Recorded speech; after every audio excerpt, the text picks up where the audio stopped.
Myself and Rudolph Skippers are here in St. Francis, and we've come to do a bit of rock and surf fishing. We've walked around the corner from the Crom River to do a little bit of scratching in between the rocks. Hopefully the fish are around, or the fish come in to eat on the reefs in the dark, and we can pluck ourselves a nice fish. Today we're actually looking to fish in between a bit of brick. The sea is dead calm, flat, and it doesn't look like there's much activity in the water due to the fact that we've had a southwesterly wind blowing, while variation between southwest and southeast for the last 7 or 8 days, which is unheard of, and it's not great for fishing. You need some northeasterly, but there has been a few fish around, and today we've decided to fish in between a bit of brick, where we've got a little bit of white water every sort of 10 minutes, and it's turning a few puffs of sand. Now the target species today is going to be either cob, a caboulleau, a black cracker, or a white cracker, what we call a brusher. And you know, the idea is that it's not really the right season for the black cracker, but you never know. My selected bait for the day is going to be a nice fresh chocker and some cracker shrimps that we pumped earlier. And I just would like to tell you a little bit about chocker and how to identify a nice fresh bait. When you get to a fishing store and look for fresh chocker, always look at the presentation of the actual chocker itself. First point, look at the eyes. The eyes will always tell you how fresh that chocker is. And if you've still got coloration in the eyes, it normally means that it's quite fresh. Look for nice big white eyes that have a little bit of brown skin around them, and they normally shine a different color. Secondly, look at the skin itself. If the skin is pink, then you know that that fish has been standing for some time and it's not as fresh as it's supposed to be. If it has brown, if the actual skin is brown and you turn it over and the belly is white, and you can see the different coloration when you look into the shine, then you'll know that that chocker is fresh. And it is essential to fish with fresh chocker. Fresh chocker is one of the best baits and the most consistent baits along our entire coastline. When fishing for cob, I like to activate as many of that fish's senses as possible. When he's in feeding mode, he has a lateral line to pick up vibration, obviously the scent, and his sight. Now, when using a dead bait, it's very difficult to activate those senses. Now, what I'm going to do is I'm going to be using a bit of foam on my bait to get it up in the water column. I'm going to be having some tentacles to create the vibration in the wash, and I'm going to be a nice chocker blob around that tentacle to create that smell. That activates as many of those senses as possible. Alright, as I've explained, this bait, that's the finished product. I like to leave a bit of foam for a bit of color, the tentacles for vibration, and obviously the chocker blob around it for scent. I'm fishing with the 6-0 Gamakatsu octopus hook. It's nice, it's sharp, it's chemically sharpened, and if that fish eats that bait, it's going to get him. I'm using fluorocarbon line 060, and we want to make that bait as natural as possible in this crystal clean water.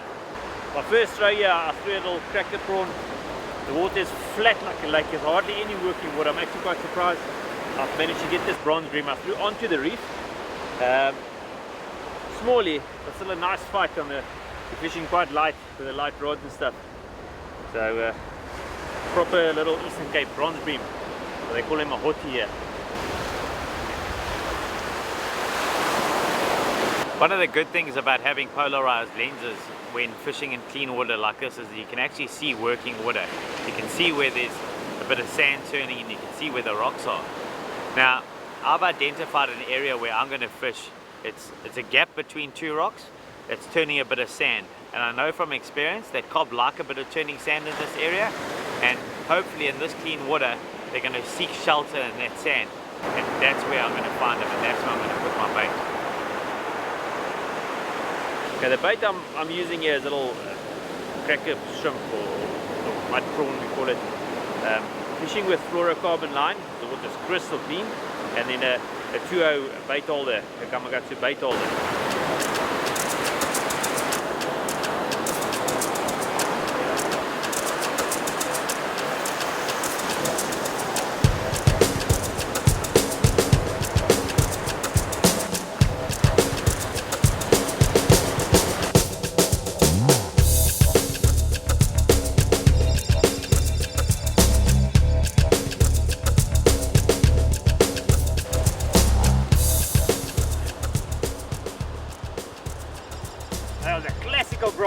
like that.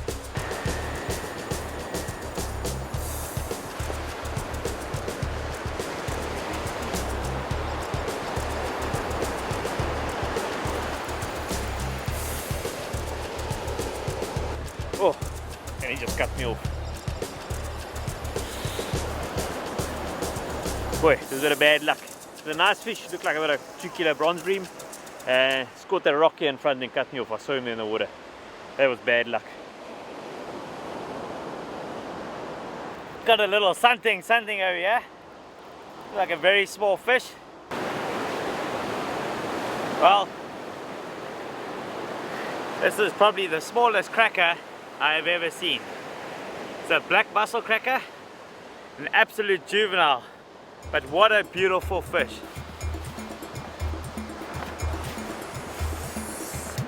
Just had a fish eat the bait, go flying in at me to run up the beach.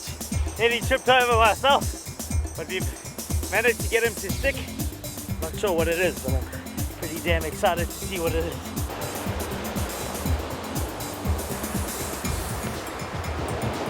This is definitely not the target species, but always fun to catch. We call it a little bull ray, and they're quite prolific down in this area. You have a look at the bull ray. Got a few spikes in the back of the tail. Now, when he's angry, you'll see these spikes lift up, and that is to deter any predator that comes along. And in this little guy's eyes, we are a predator, so just be careful of that, especially for young kids. That is very, very dangerous, and it does have poison, and it will hurt a lot. I just want to run through a bit of the tackle that I'm using today. And you know, the first thing we thought about when we were going to go fish in this clean water was polarized lenses. Now, the polarized lenses help when finding structure or fishable water. Area in such clean, calm water, you need to be able to locate those points where the fish are holding. I use Costa sunglasses with the blue lens. It's perfect for this blue, clean water. It takes all the glare off the water and you're able to see where to fish. Secondly, I'm fishing with my Pen Torque 40. An 045 line, Kingfisher giant abrasion. Okay, it's about an hour before dark now. I've been fishing with a 1020 hook for the last 2 hours or so, looking for bronze bream, and I've got a small bronze bream blacktail, lost one good fish. Decided now with getting dark, just before dark, to target a bigger fish, maybe a black or a white Musselcracker or a cob. Beautiful reef running out here. I'm actually going to put a bigger chocker bait with some prawn on the side, and throw it on the edge of this reef running out here. See if I can get a decent fish.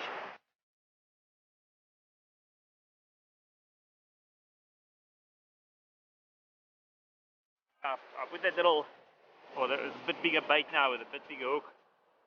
Let's do something here. Something small again. Right, so that bigger bait did the job for us. Nice little 2.5, maybe 3 kilo cobby. Dusky cob. Nice fight on the light tackle once again.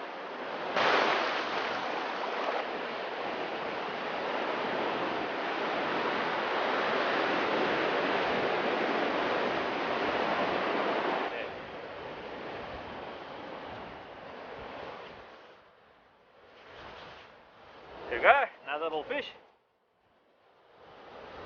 Shaking, a bit of head shaking. Let's see what this is. Oh, really getting a variety this afternoon. There's a nice shad. Lucky didn't bite me off, got him nice in the lips.